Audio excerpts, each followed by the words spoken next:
Now Solomon the son of David was strengthened in his kingdom, and the Lord God was with him and exalted him exceedingly.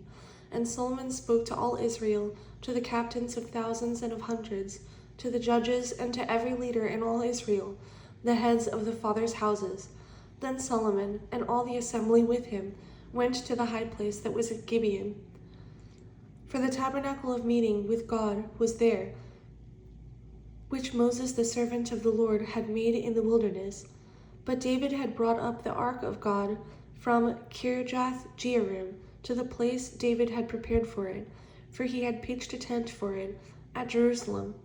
Now the bronze altar that Bezalel, the son of Uri, the son of Hur, had made, he put before the tabernacle of the Lord. Solomon and the assembly sought him there. And Solomon went up there to the bronze altar before the Lord, which was at the tabernacle of meeting, and offered 1,000 burnt offerings on it. On that night God appeared to Solomon and said to him, "Ask, what shall I give you?" And Solomon said to God, "You have shown great mercy to David my father, and have made me king in his place. Now, O Lord God, let your promise to David my father be established.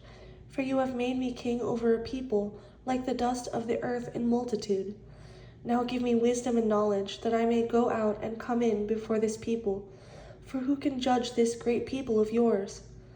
Then God said to Solomon, "Because this was in your heart, and you have not asked riches or wealth or honor, or the life of your enemies, nor have you asked long life, but have asked wisdom and knowledge for yourself, that you may judge my people, over whom I have made you king.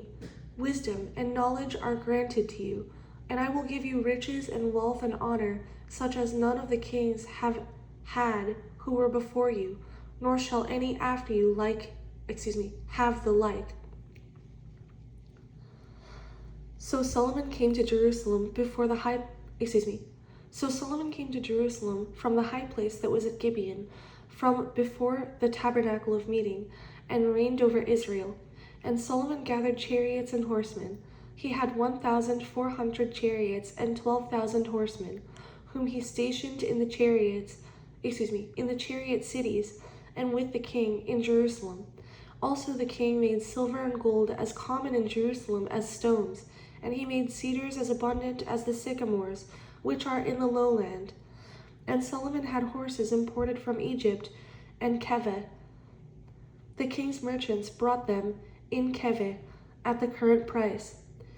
They also acquired and imported from Egypt a chariot for 600 shekels of silver, and a horse for 150. Thus, through their agents, they exported them to all the kings of the Hittites and the kings of Syria,